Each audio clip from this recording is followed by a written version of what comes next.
Good morning, guys. I need to pay attention. I'm over here driving off the road. Hey, have not talked to you for a little bit since I got back from Jamaica. I hope everybody enjoyed the videos that I took in Jamaica. They turned out great. I got a new phone. I got a iPhone 12. And I tell you what, those videos were awesome.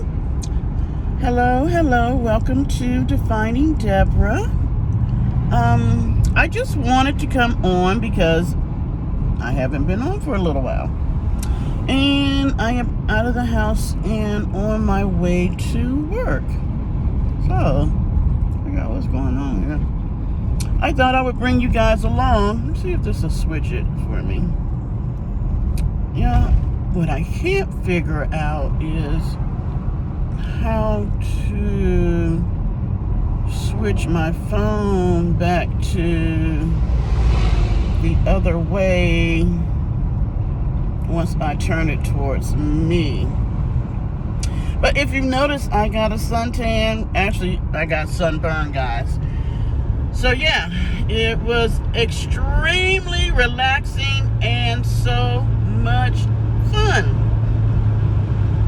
I would tell anybody to go and take a trip there. We stayed at Rue Reggae, which is an all-inclusive. You know what? I probably need to close this.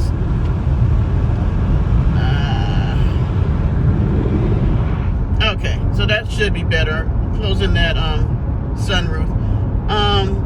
It's an all-inclusive resort, and I give it thumbs up. So, got back, and I tell you what I wanted to discuss today was how big business, big corporations, how they treat their customers. You know, customer service sucks nowadays. I have to give a shout out to two businesses that their customer service is above board awesome. And that would be Chick-fil-A and Starbucks. I tell you what, they have got it, you know, they have got their hand on the pulse of what customer service is.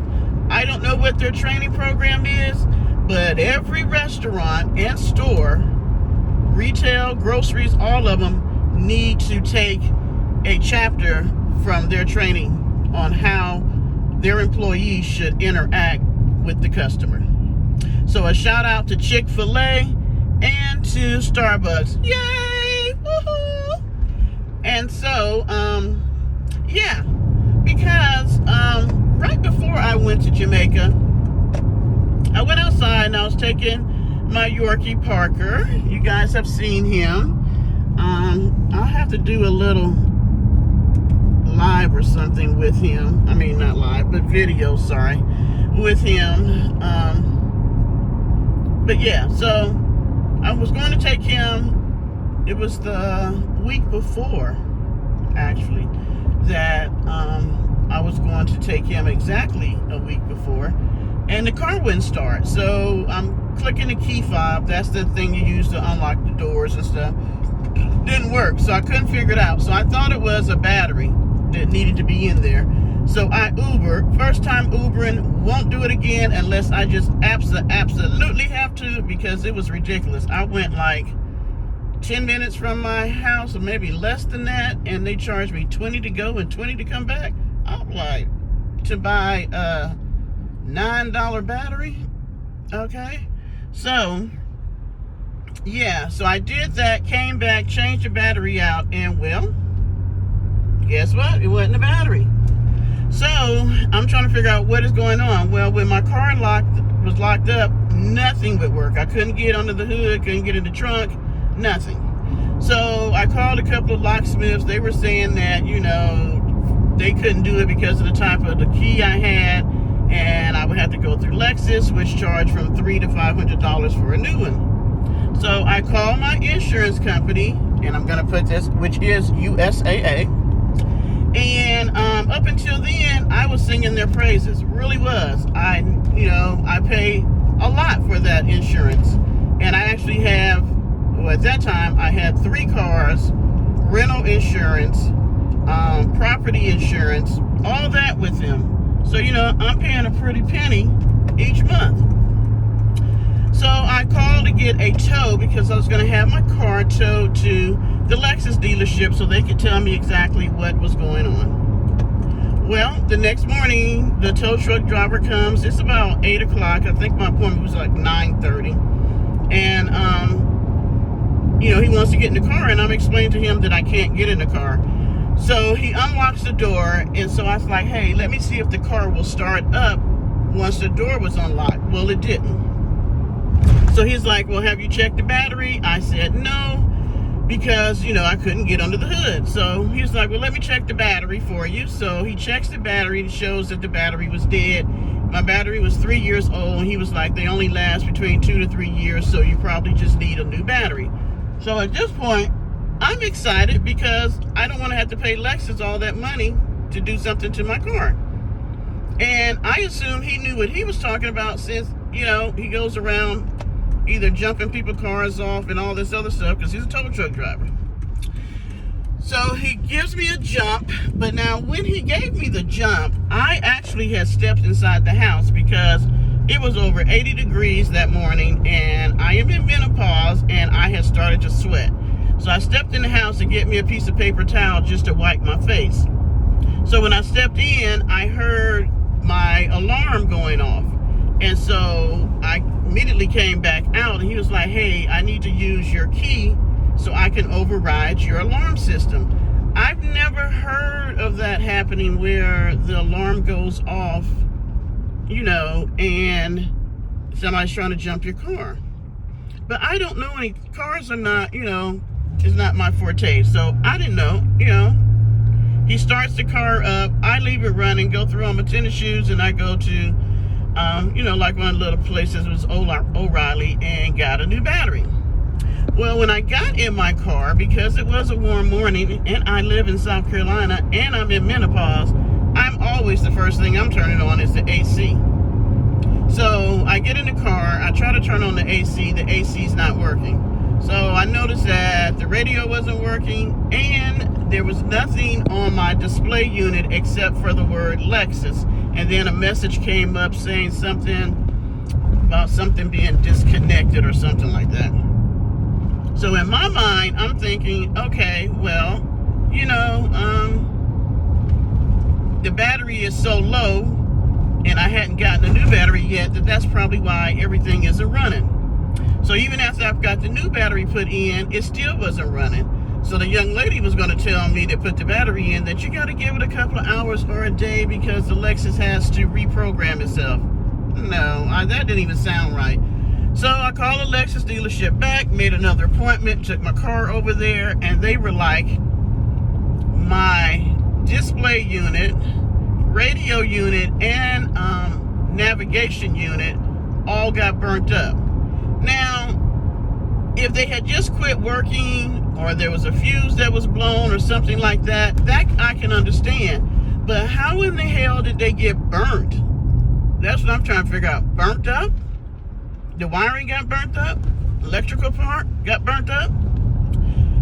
So I wanted to know, could, somebody giving you a jump possibly do that? And they were like, yeah, because, they had seen that before, crossing the wires or surging it too much.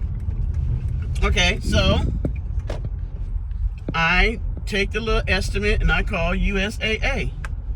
Hold up, guys. I need to get something to eat since I'm going in a little late. I wonder if I can still get the toaster. I think I can.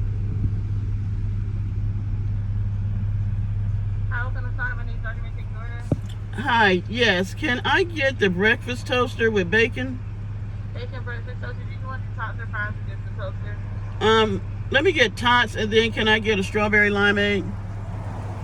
Alright, bacon breakfast toaster, tots, and strawberry limeade. Anything else in store for today? No, that'll be it. Alright, give me 1 second to get your drink. Alright, tots, bacon toaster, and the strawberry limeade. Your total for that will be $7.03. Thank you. Thank you. I'm at Sonic's.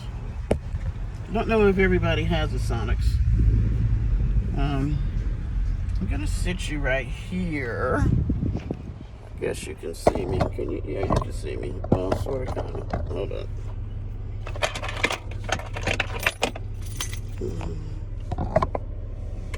Okay, so to finish my story.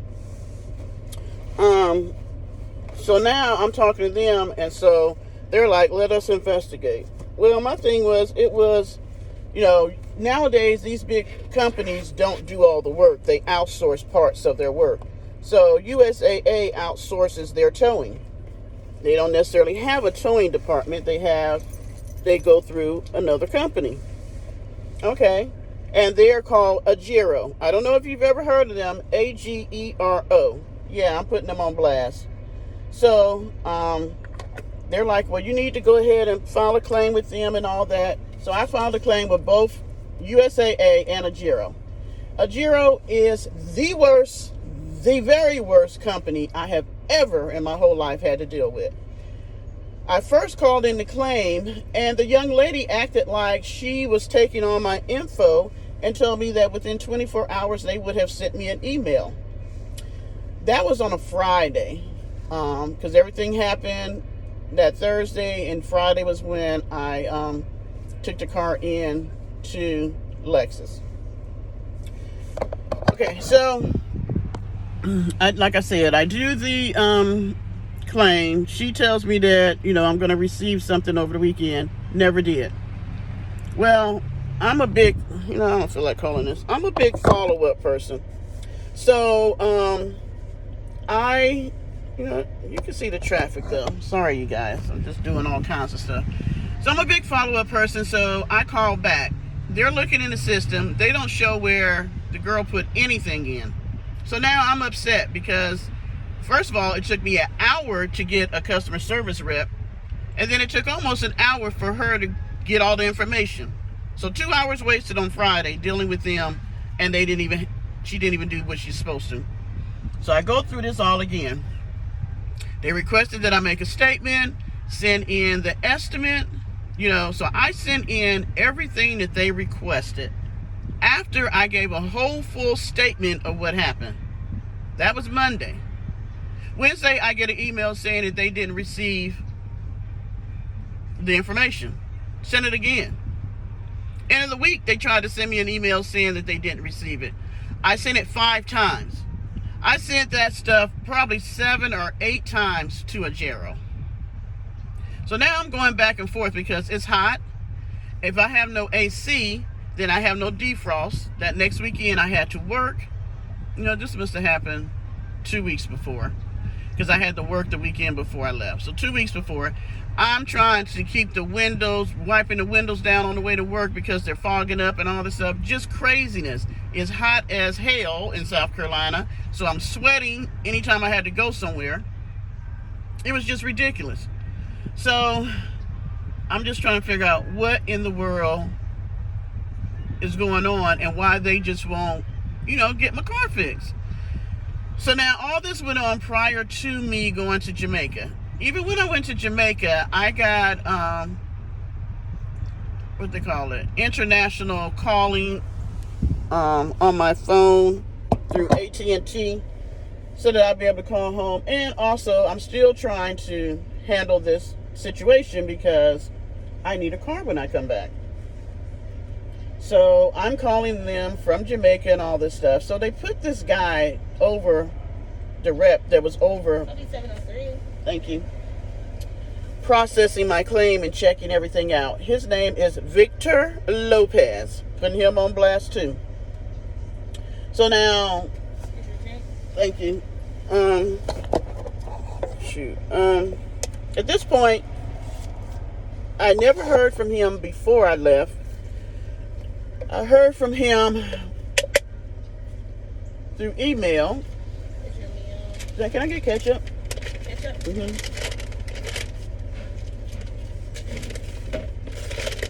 Forgot I had another cup holder. Thank you. And so I'm trying to think. I think I heard from him one time through email before I left. And then I never heard anything else. And his thing, yep, I did, because he said that he was going to get back with me in 6 to 7 days. And I said, cool, because I knew I was going to Jamaica. And by the time he had finished his investigation and all that, I would be back in the United States. Okay. So, I'm checking on it while I'm gone. And every time I call, USAA is saying, the guy is saying that he's missing this. First, he said that he needs an estimate, which I had sent. Then they called back, and they were saying that he said that he needed a copy of the diagnostic report. So he was trying to get that. No, I'm sorry. Second, he said he was waiting on the information from the person who did the appraisal and did the claim, worked the claim on the USAA side. So my thing is, well, why can't USAA just send that stuff over? So I'm calling them. Well, I got mad when I was in Jamaica because it seemed like this guy, every time USAA tried to get him, he was dragging his feet. And I didn't have time to sit 2 hours on the phone in Jamaica to wait for Agero to answer the phone. So I sent an email to the CEO of USAA because I'm like this. They always claim that they're there for the military. I'm a vet. I am disabled. I'm an older woman in menopause. So now I just don't have the $6,000 to cough up to pay for something that I felt like was done by the tow truck driver. So I do have to commend the CEO of USAA because he got the email, or whoever reads his emails, and pushed it on down the chain. So they gave me somebody on USAA side, and her name is Lisa. What is Lisa's last name? I cannot think of her last name. Her name is Lisa, to work with me and try to get this taken care of. Okay, so I get back in town. Now the guy is saying that he needed a diagnostic report.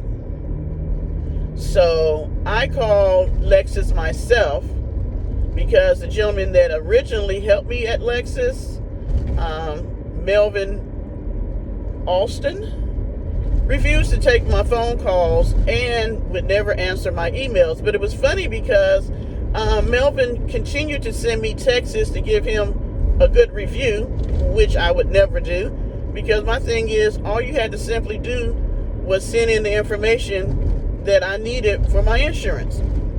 So I finally got a very lovely receptionist at Lexus that works with the service department in the evening, and she literally walked to the service department shop, got them to print out the information, and she sent it to me. So then I sent it to Victor. Okay, so now you got the estimate, you got everything from USAA, and you now have the diagnostic report. We are now into the 4th week of this, and he still is dragging his feet. Now he tells USAA that he has to talk to the person that supervises the shop at Lexus and talk to them about the diagnostic report that I sent him.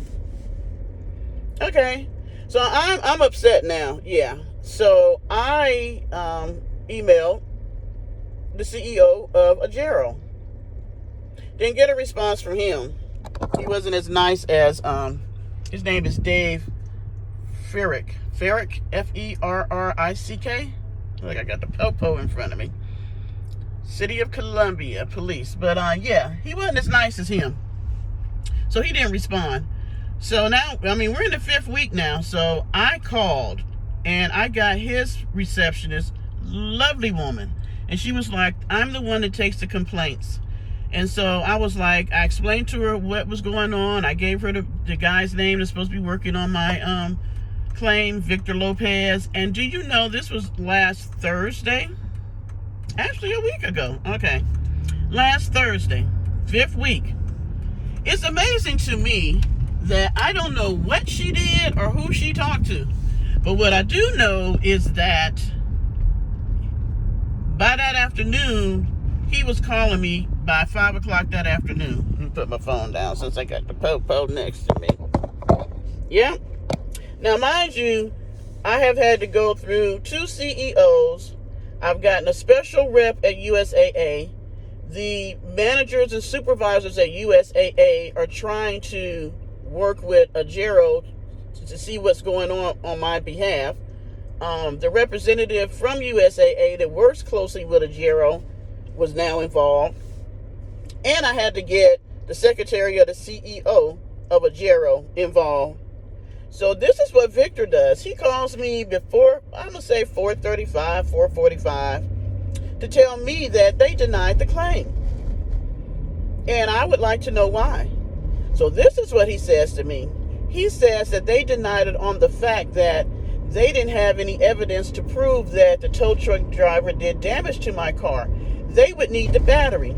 But somebody tells me, who in the hell, when you go to a place to get a new battery, you keep the old one? Because normally when you get a new one, they give you money off of the new one by turning in the old one. It's not like people just have batteries that are no good sitting around their house. So why would I think to keep that? Then he tried to say that they couldn't prove that the tow truck driver did something incorrect. Well, what was I supposed to do? Film the tow truck driver doing what he does? And my question was, you're saying all this, but you can't disprove that the person didn't do the damage. You know what I'm saying? And so I'm like, I'm pissed now because I'm cussing, I'm fussing, and I'm like, I'm not accepting this because this is what I'm saying.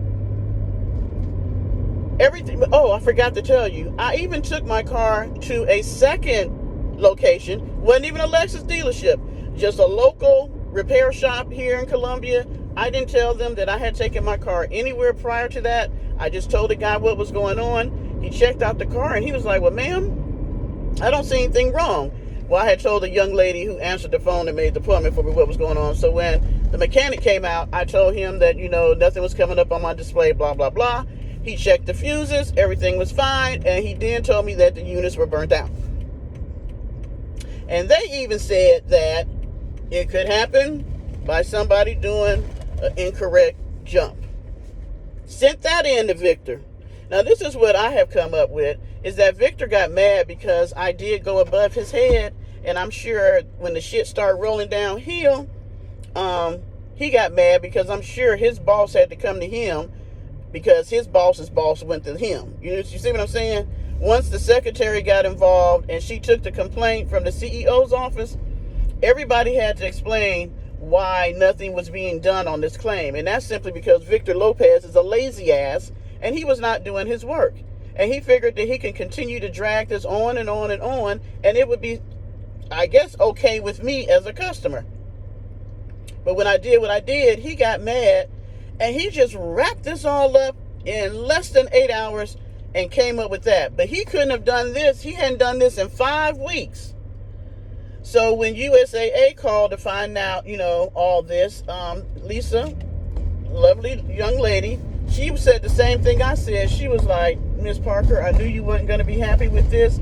But my question was, how is it that he was able to manage to wrap this all up today, but he hadn't been able to do that in 5 weeks? Oh, I'm sorry. I'm trying to get it all in before I get to work. Another important part was that, remember I told you that he said he needed to talk to the guy that runs the shop at Lexus? Okay, so when he calls Lexus finally, because I don't think he was even calling them, he finds out that the guy that runs the shop is on vacation for a week. So he can't talk to him. So instead of talking to someone like the guy that ran the shop, who did the diagnostic report, he gets the receptionist that answers the phone for the service department, and he says, well, Shannon, I talked to Shannon. I'm like, who is Shannon? I'm like, oh, the receptionist? So you talked to the receptionist, and she gave you the information that Lexus said that they couldn't definitively say that the damage happened because the car was overcharged or the wires were crossed. Now, please tell me, what the hell the receptionist? No, she didn't work. She don't work in the shop. She wasn't there when they did the diagnostic report or anything. So I was like, well, she's not the manager of the service department. Oh, well, he's on vacation. He's going to be out for a week. Okay, so how you going to listen to the receptionist? She just probably went back there, tried to ask some questions, and who knows who told her what. I was like, I'm sorry, I can't accept that because she don't know shit about my car. She didn't work on my car, and she went back there when they did the work. So, yeah. So then I'm like, okay, you could have talked to the manager of the service department. You have 5 weeks since you've been dragging your feet. And then the day you decide to do it, he's on vacation, so you can't talk to him. And that's your excuse for taking information from the receptionist? Like I said, he was just mad because I had went to his boss on him. Well, his boss's boss's boss, the CEO, on the fact that he was a lazy ass and not doing his work. And he thought that it was going to be okay. So now, here I am, still without a car, people. Still without a car. Because now, when I went out, I go out, and my car don't start up. So, this was last Thursday. So, I'm pissed. I was actually going to have my neighbor give me a jump. And then I was like, damn it, I'm tired of this shit. Because, you know what, this story is so long. Sorry, y'all. Because when I got back from Jamaica, because the car had sat there for 7 days, I also had to get a jump because the car was locked down. So I had to call Agero again. Now, this is what kills me because you have to, everything is online nowadays. So now I put in there that I need the doors unlocked, I need a jump, and I might possibly need a tow because I didn't know if the car was going to start. So this is what the guy comes out. Now, I have been flying all day, and that's a whole nother story about the travel agency that we went through. That's a whole nother loans. And all of these are about businesses. Maybe my channel should change to how big businesses treat their customers because they treat us like shit and it's supposed to be okay, though we paying them. So now the guy shows up. It's like 10:30 at night. I've been traveling all day. He shows up in an SUV. Now, if I needed a tow, how was he going to tow my car? And all he was concerned about was my insurance going to pay him for coming out there. Well, sir, yes. And then he tried to tell me I needed to do something, and my insurance company was like, no, he needs to fill out this information. And all he did was fuss about that. Then he didn't I don't know what he brought, but he couldn't figure out how to get the door open. That took a minute. He finally jumps my car off. Okay. So now it's a week later in the car because I was like, I don't know what's going on. So I made sure I started the car every day.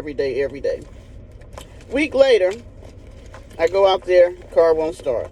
So like I said, I was going to have my neighbor give me a jump, and then I just got mad and was like, bump it. I am not going to keep going through this. So my lovely neighbor took me to get a rental. So now I'm pissed because they're talking about they're not going to cover it and all that. And yeah. So now I'm trying to figure out why I'm arguing with them still. Because do know this is not over. Oh, I've just been having to worry about getting transportation. And yes, I will be doing a report to the Better Business Bureau today. And I'm still debating about getting a lawyer.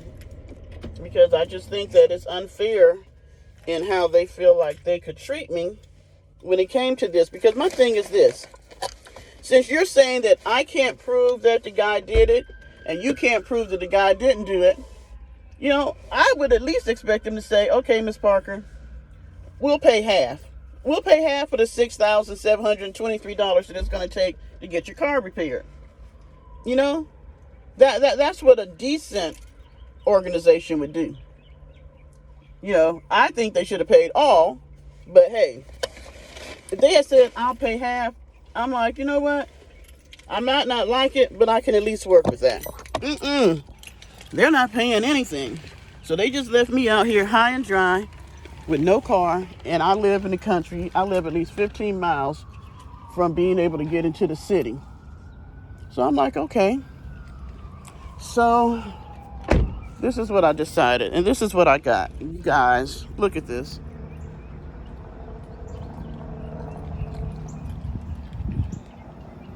I don't know if you guys see it because I was in a Lexus, and God was so good that he blessed me with an upgrade.